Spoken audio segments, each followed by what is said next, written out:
on, Vikings, let's win this game. Vikings fans, there is a lot happening around the future of the Vikings all at once, and this is the kind of stretch that gets your mind racing. We have a possible draft target who feels like a perfect fit for this defense. A massive trade rumor that could completely change the tone of the defensive line, a young coach rising fast in league circles, a quarterback trade idea that feels flat-out ridiculous, and the farewell of a player who represented the soul of this franchise. And the wildest part is that all of it together says a lot about where Minnesota is right now. Let's start with the draft, because this is the time of year when every Vikings fan looks at this defense and thinks the same thing. If Brian Flores gets the right piece in his hands, this unit could become an even bigger nightmare for opposing offenses. And it is not a coincidence that two names keep showing up for Minnesota at safety.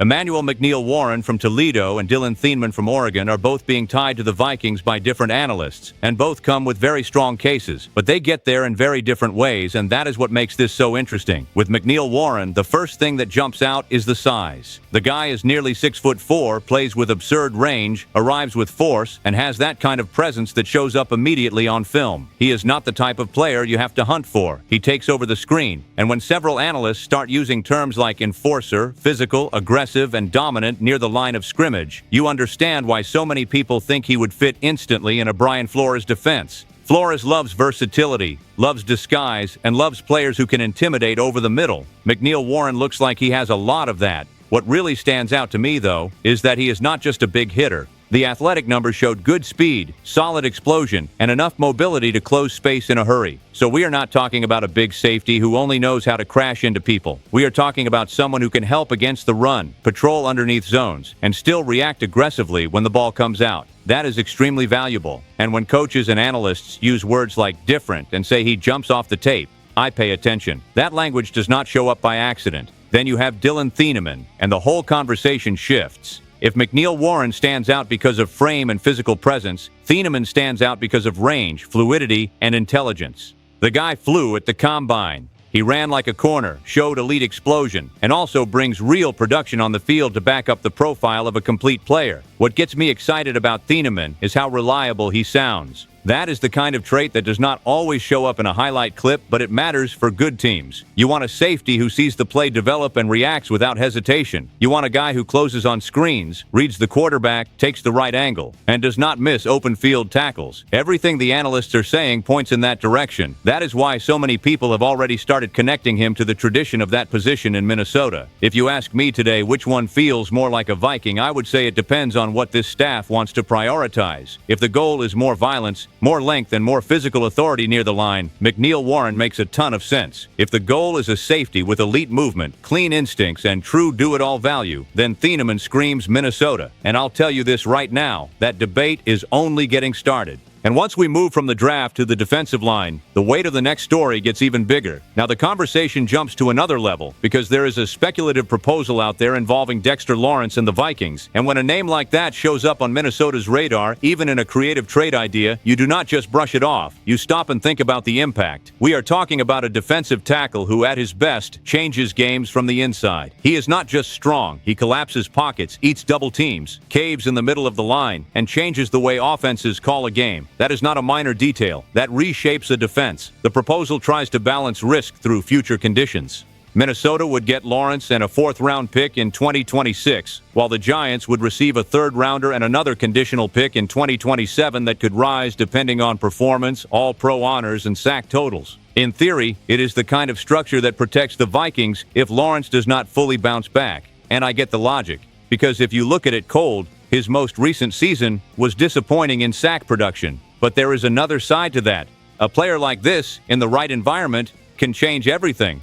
I completely understand why this rumor grabs so much attention in Minnesota. The Vikings lost veteran names on the defensive line, and there is still that feeling that this team needs one dominant interior force to go from good to truly scary on defense. Flores can manufacture pressure from a lot of places. We have seen that already. But imagine what happens when you add that creativity to a monster winning from the middle. The equation changes. Opposing quarterbacks cannot step up. Edge rushers get an extra half second. Linebackers play freer. The ripple effect is huge. Of course, the NFL is not only about scheme fit. It is about money, timing, and competition. And that is where this gets complicated. Lawrence asked for a trade, which naturally heats up the market. If several teams jump in, the price rises. And when the price rises for a player who also wants a new contract, the conversation stops being simple. Minnesota is not sitting on a mountain of cap space, so any move like this would require real creativity. Not the fake kind from a headline, but front office creativity with restructures, cap projections, and a major short-term bet. Even so, I do not dismiss the idea right away. You know why? Because teams that feel they are close to competing for something real sometimes make moves that look too aggressive right up until they work. And the Vikings are in a fascinating spot. This is not a full rebuild, but it is not a finished roster either. It is a team trying to align the present with the future. That is why someone like Lawrence makes sense on paper. He would not be just another piece. He would be a statement. He would be Minnesota saying, "Our defense does not just want to survive, it wants to control games." There is still a warning here, though, and fans should keep it in mind. If the price turns insane, you do not jump just because the rumor is exciting. You do not damage tomorrow out of desperation for a splash today. That matters, and that is why the smartest part of the proposal is the protection mechanism. If he produces at a high level, you pay more. If he does not, the damage is lighter. That is good thinking. But a rumor is still a rumor until real front offices start making real calls. For now, it is a fascinating possibility, and honestly, it is far too fascinating to ignore. But while we think about a massive name for the defensive line, the next story is about someone who may be building something even bigger off the field. Because in Minnesota, there may be a young coach starting to enter the serious conversation for future head coaching jobs. Now let's talk about Josh McCown, because this is one of those stories that may not create the same instant noise as a star trade rumor, but it could say a lot about the work being done inside the building. And when a coach on your staff starts appearing on lists of future head coaching candidates, I pay attention. Not because that guarantees anything, but because it reveals how the rest of the league is seeing what is happening behind the scenes in Minnesota. McCown arrived with curiosity around him from the start. As a former quarterback with a long career full of different experiences, he already carried a natural background for teaching the position. But one thing is having lived a lot as a player. It is very different to turn that into real influence as a coach. And based on what has been reported, he has not only made that transition, he has been taking on more responsibility within the offense. That matters. When a veteran NFC coach notices that growth and people around the league start bringing up your name on their own, that is no longer random. The biggest showcase was obviously the work with Sam Darnold. And whether you liked how that story ended or not, it is impossible to deny that there was a major career reset there for a meaningful stretch.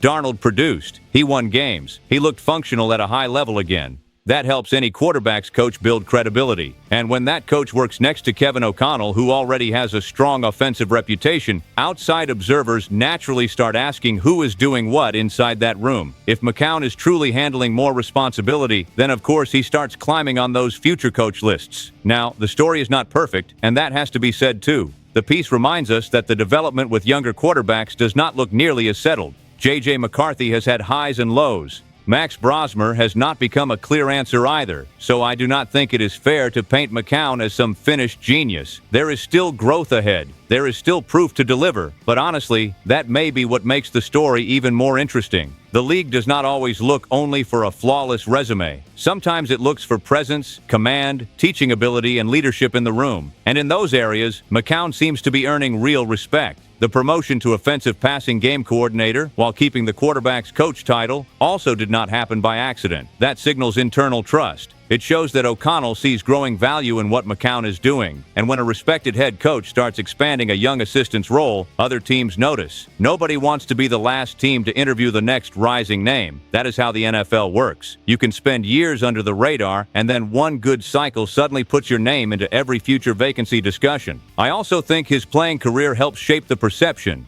He passed through a lot of organizations, a lot of locker rooms, and a lot of leadership styles. That can be an incredible education. He has seen chaos. He has seen stability. He has seen failure and resilience. He has seen veteran leadership up close. Sometimes that kind of range prepares a coach better than someone who climbed too quickly through one single system. And there is also an emotional piece here. Players tend to listen when they sense authenticity. McCown seems to project that. So here is the question I want to throw out there. Do you think McCown really looks like a future head coach? Or is it still too early for that kind of talk?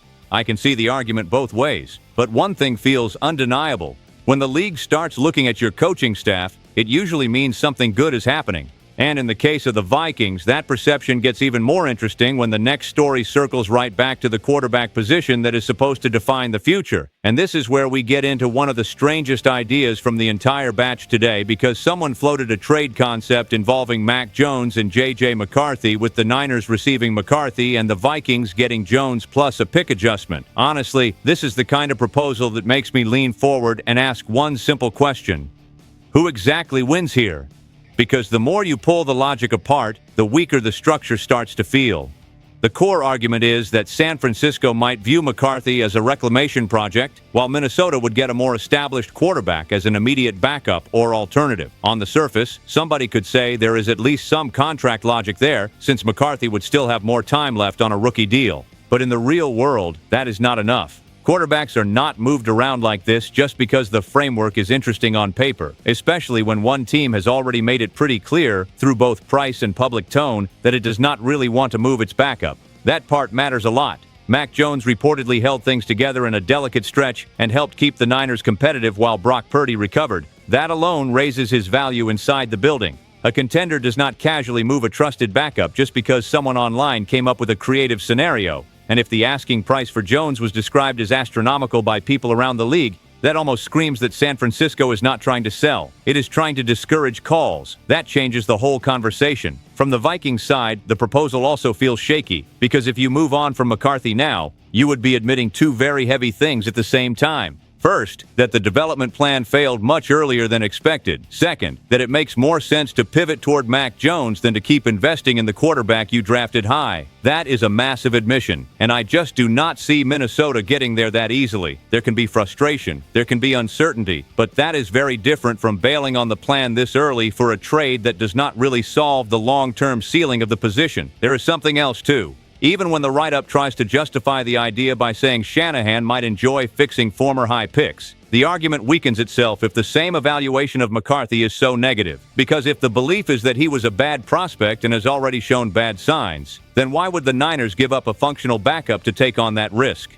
The emotional math of the rumor may be fun. The football math is not nearly as convincing. To me, this is the kind of proposal that reveals more outside anxiety than real team intent. People on the outside see imperfect situations and start trying to force pieces together as a thought exercise. That is part of the NFL cycle. But an actual trade has to make sense for both sides in context, roster construction, contract timing, and coaching conviction. And here, honestly, almost all of that is missing. There is no urgency for San Francisco to move Jones. There is no clear benefit for Minnesota. There is no real future-building logic. So I'm not buying it. Not at all. I think it is loud, eye-catching, and perfect for social media arguments, but weak once you put the right light on it. And maybe that is what makes the final story hit even harder. After all the noise about the draft, trades, coaches, and quarterbacks, the last story is not speculation. It is legacy, and that lands differently in the heart of Vikings Nation. C.J. Ham's retirement hits me in a way that rumor season never really can, because this is not about a possibility. This is about something that already happened, a chapter that truly ended, and a player who represented a very specific part of the Vikings' identity. In a game that keeps spreading out, getting faster, and obsessing over open formations and space, Ham was resistance. He was usefulness. He was sacrifice. He was the kind of player who might not dominate national headlines every week, but inside the culture of this team, he meant a great deal. When he explained that his goal had always been to reach 10 credited seasons, that hit hard, because it shows clarity, humility, and an understanding of his career from very early on. A coach told him near the beginning that if he insisted on being a running back, he might bounce around the league for 2 or 3 years, but if he embraced the fullback role, he could build a 10-year career.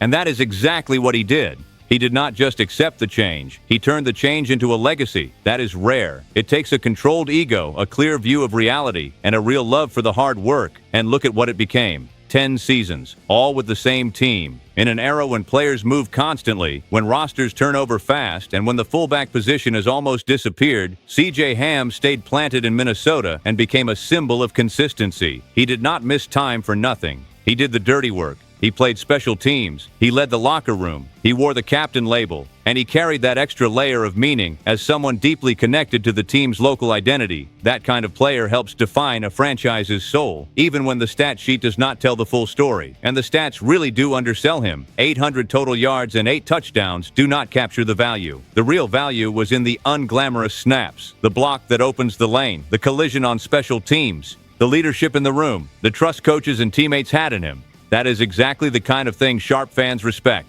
The people who live and breathe Vikings football know it. Some players are worth more than their numbers because they help hold the culture together when the game gets hard. His exit also opens a very real question about where this offense is headed. If the Vikings do not bring in another fullback, that could be a signal of philosophical change. More shotgun, more pistol, less traditional under-center football, maybe a clear adjustment toward the skill set of whichever quarterback takes over. That matters, because Ham's retirement does not just close the book on one player. It may mark the end of a small tactical era in Minnesota.